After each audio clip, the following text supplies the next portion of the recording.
Welcome back, Carol, for part two of your conversation. I'm looking forward to getting to know you more. Part one was so much fun. Um, Two truths and a lie. Do you know how to play this where you say three things about yourself and I see if I can tell which one is the lie? Oh, okay. No, but I can hardly wait to play. Okay. So say three things about yourself and put the lie in wherever you want, but don't tell me where. Okay. I'm one of 11 children. Um, I own a construction company with my husband, and I run marathons. Okay. Well, I know that you're one of 11, and there was Oh, some kind of reference to building. So I'm going with the third one, which is running marathons. Is that the lie? you're correct. When I was saying the other two, I thought, oh my gosh, she kind of knows this. But anyway, Yes, no, no, no. It's all good. It's just a way to get to know you more in just sort of a fun way. I like it. Okay, the last fun thing you did, speaking of fun. you know what? Done a couple of really fun things recently. I'm going to say that can I give you two? Sure.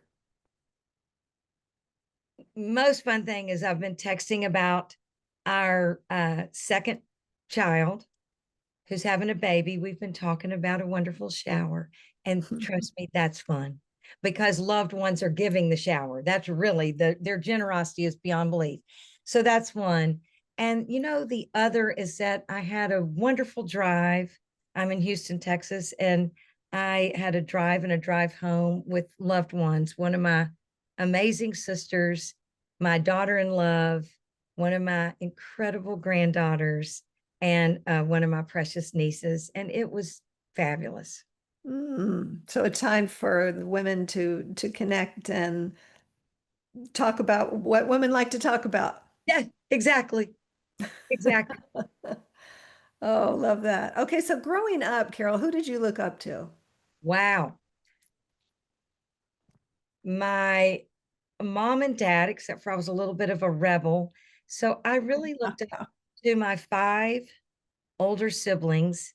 And as I got older, and to my younger, the five, Mm, I was always did I look up. I'll say the first, it's easier to understand, but the five siblings that are older than I am. right. Well, and that's a kind of a natural birth order sort of a thing to look up to them, but how nice that they sort of quote unquote were worthy of being looked up Oh, to because not all siblings sort of fit that bill.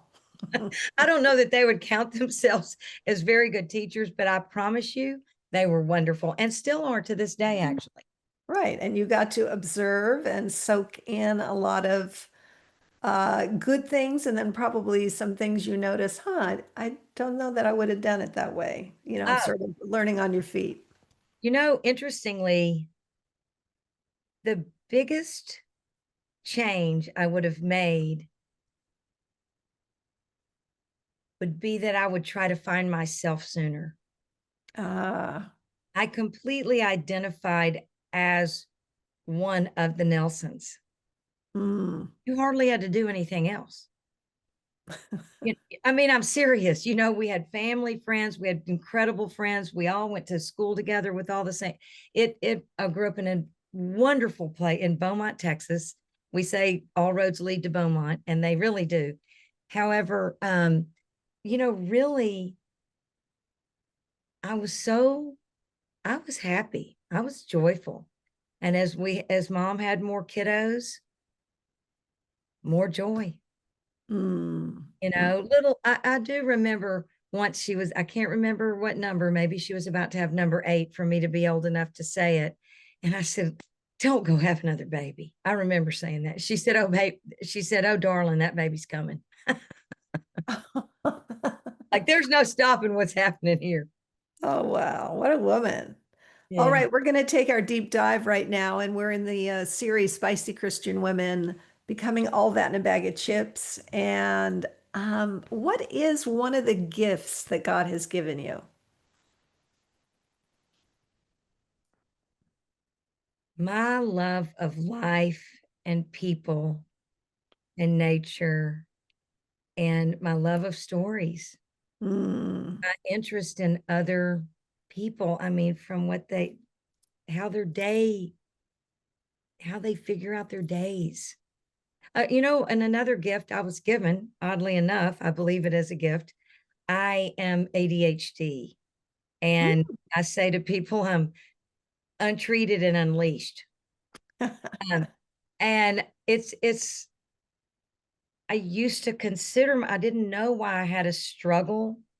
I don't think my parents knew either.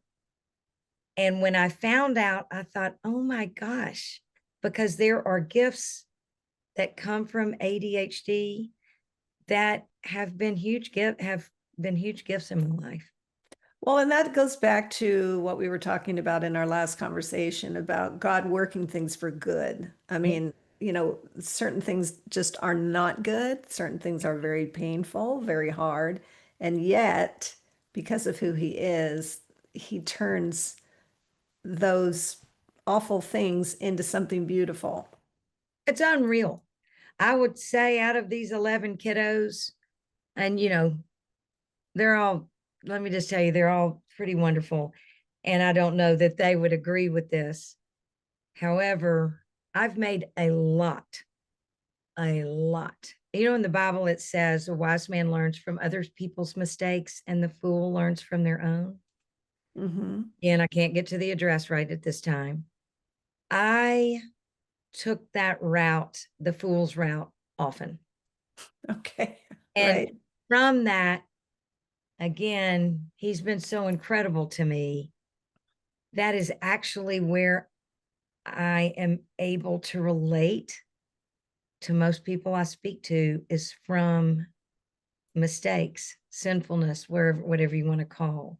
And there was a time in my life I lived in a shame spiral. And 22 years ago, I realized take accountability, keep those sins in front of you, but only in order to make different choices. Hmm. And again, the gift of his mercy, I'm going to go with that. Right. Well, that's well said. Why do you think that we are afraid to say yes to all that God has for us? Is I feel like we leave a lot of blessings on the table. We just Mm. kind of don't really fully, embrace them and enjoy them and set them free and share them, all of that. Why do you think that is? Well, many reasons, but the few that I believe are easy to explain. Number one is with each gift comes accountability and responsibility. Mm, I think oftentimes we play the victim. Oh, surely that's not for me. Surely I can't do this. When all we really have to do, and again, I share this not from this is what it is. I share this from I've made the mistake. yes. And so I can only share from those experiences, right? I know that, as someone said this one time, let's just imagine you go to heaven and St. Peter, let's just say, go with the old stories, right? And you walk on in and you're walking by and you see this room full of unwrapped gifts. And you say, what is that? And they say, oh, that's all the things you didn't open. Yes. You're on earth. That room, back Hmm. to the brim of gifts, unimaginable gifts you chose not to open. Yes. So, I I relate. I love that. I think of it that way too. I love that you brought that up. I and love it's just, and so now when someone, I think when we're young, I'm going to say, let's just for ease say 10 years old, whoever our 10-year-old self was. Oh, I want to do that. And I want to do this. And I want to do that. And I'm going to try that. These are actually things that we probably could do. it. Yes. How many of those things did we just put away? But every now and again it pops up. those probably are things we need to either explore or do something. But I believe that we don't say yes from fear. Fear. Fear, and fear can often come disguise itself as love. It's like, I love my family too much to say yes to that, because it would cut into whether it be time or what the family, maybe what people would think about what their mom was doing. you know there is so much, I think, our human condition, because we are offered so many gifts, that if we think about them all at once, it's too many. The emotions are too mixed up. Love, fear, deserving, all these things, which, by the way, can I just throw out there, I don't like the word deserving in any stretch of the imagination. Okay. But if I was going to use it, I'd say that I'd throw that out there, because I mean, deserving, you talk about things not going to make sense as soon as you start saying people are Oh, yeah. deserving. I just don't like the word. So anyway, I really believe it's like, and so then let's say we're brave enough to say yes and to open a gift. As soon as we start opening, I was like, okay, now this is a good gift. And I now receive the gift. What am I going to do with it? Yes. How am I going to share it? How am I going to figure out time around it? How am I going to grow it? And I do believe that there's a little bit of easier not to do it, easier not to open. Right. And that's that settling and Yes, that getting too comfortable I thing. did it. I did it with my faith. And you saw that it exploded. Everything exploded. So, what advice would you give to women to encourage them to partake of all the gifts that are in that room? Number one, would say just open one. Mm. Don't get there and tear them up like your 3-year-old at Christmas and all you really care about is the box and the paper. You know, Open one box, say thank you, and then ask for clarity and direction. Ask the Holy Spirit to direct you into one step you ought to take in order to share what you received. Mm. That is really that is really sound advice because it feels very doable. One thing. I think we always get, again, sharing from my own mistakes and things. It's always because I'll call it, and I talk about this often, but the gap versus the gain. Okay. We forget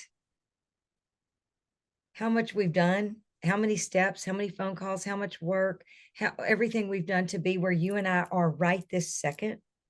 And we're like, oh my gosh, this is so fun. And I'm already, because my mind will be like, oh, you know what? I want to think about all those gifts. Then it's too big.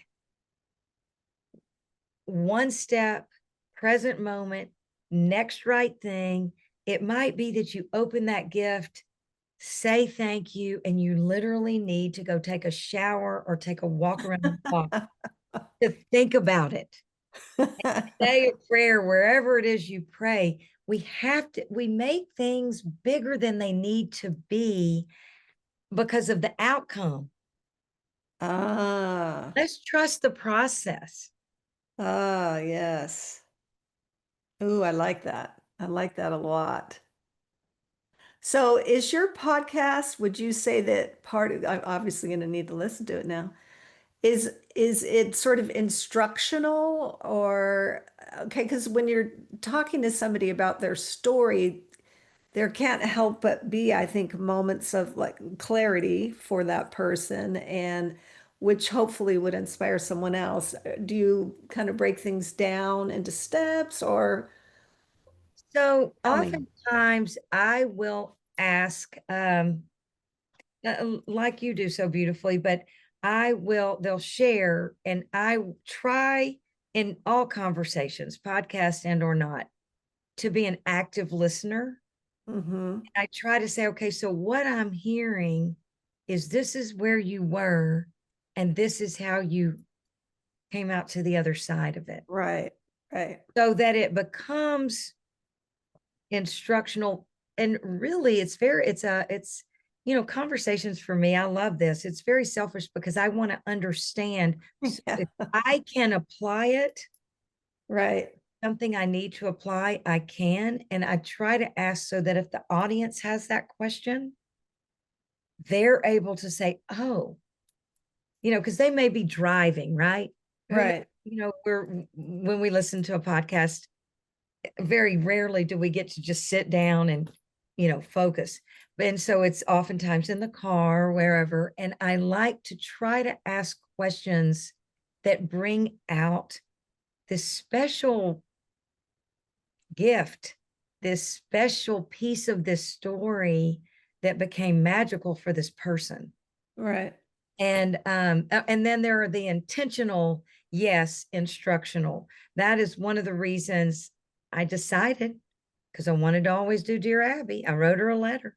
My mother was horrified. And that is why I moved to Dear Carroll, and I do a Monday motivational. I send out a little Monday mindset about surrender, different ways to do it. It's again, with an ADHD brain, I have I need different outlets. And so it's so nice because different people will hear it different ways. Right.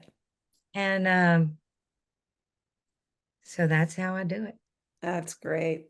Well, and if nothing else, it sounds very inspirational, which is something I hope for these conversations on this podcast is for people to go, oh yeah, I get that, or I used to feel that way, or I feel that way, or something that drives them forward to the net, being brave enough. And I Yes. call that little first little mini session with me brave enough, just that brave enough to take Yeah. that one tiny little step forward, One step, one step. period. And I will, share that even with my kiddos and my grandkids and anyone else that I'm in conversation with about this kind of thing, I never try to force through a door.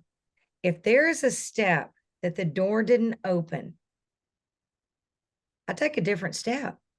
Right. Yes. If I really feel like, and another big thing for many of us as women is control. Hmm. It's like, okay, this is all great. Rochelle and Carol, I'm brave enough. I'm going to take this step. I'm going to open that gift, right? Well, remember, thank you, prayer. How do I share it? However, it's okay to make a phone call and they don't return it. You don't have to call them 100 other times. Yes. Make another phone call, because it could be very divinely, I don't believe in a coincidence, that the reason they didn't pick up is because the phone call that was going to take you to your second step was the second phone call. Hmm. Mm-hmm. The Mm. one that didn't call you back, first of all, let's all let go of, oh my God, and I shouldn't have called. They didn't call me back, yada, yada. And then 10 days later, they call and say, I'm so sorry. I'm just now returning my phone calls. Right. And you will have spent that 10 days just in complete, utter stress. I shouldn't have done it. All the things, just a surrender. And So, that's back to a fear reaction. yes. Yes, I put myself out there that it wasn't well received. Oh no. Right. Again, we are judging the other person's reaction and we don't know what it is. Yes. We're judging somebody that's not even being judgmental, and we're judging them, and it's not even truth. What in the world are we all doing? Our trouble is between the ears. Ah, that's very good. You've got a lot of good little one-liners. I like them. I like them a lot. Is there anything in conclusion, Carol, that you feel like you didn't get to? You know, I'm not sure I understand. Oh, that was Siri. I don't know why he decided to pipe in, oh, but there you go. He Siri got his talks little, to me a lot. yeah, he got his little cameo. There we I go. love that. You know, I am going to say, which is why I now do everything that I do. And it is literally to share this message. It is the truth. Whomever is listening, you are a precious child of God. Your Hmm. story does matter more than you can possibly imagine. And you matter, and God loves you. It's okay. You can surrender that you question it. You can surrender however you feel about that. I'm sharing it with you as a truth. Just think about it. If you, anyone you love in your life, don't you want to say that to them? Mm. And they're going to say, do you believe that about yourself? We've got to walk the talk. Right, exactly. And I think there are many of us that don't really believe that about ourselves. It's like, oh yeah, that's true for you and you and you and you. Oh, but me? Yeah, Oh, oh. that's right. That, I mean, it's the truth. And again, and also give yourself grace for feeling like that. It's human. It's the human condition. The great news is we can help each other. That's And right. I will tell, I'm going to say, may I say one more thing? Yes, please. When we take care of ourselves, that is the gift to other people. We take care of them, that is a gift to ourselves. Mm. Mm, And and think of it that way. Okay, I like that. and I'll send you, there's this beautiful writing about that. And it's just the truth. Mm. And you'll realize, you know, it's funny. Oh, I'm going to reach out and I'm going to do this and I'm going to take care of them and I'm going to do this. And you're thinking, oh, I had a good day.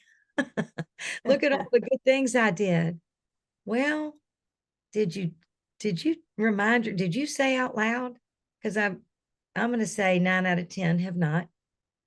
I'm a child of God. Thank you, Mm. God, for loving me. Thank you for my story. Thank you for bringing this goodness. Thank you for introducing me to, you know, Carol and Rochelle. Right.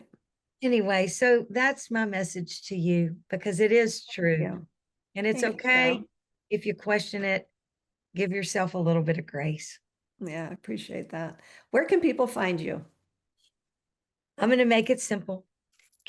CarrollPatrizi.com, and Carol's with 2 R's and 2 L's, CarrollPatrizi.com, and all the things, social media. You can get on the Monday Mindset or write me a letter. And I'd love to hear from you. I consider it a privilege to have these conversations. I agree. I agree completely. You have just been a delight. Thank you so much, Carol, for this time. I appreciate you.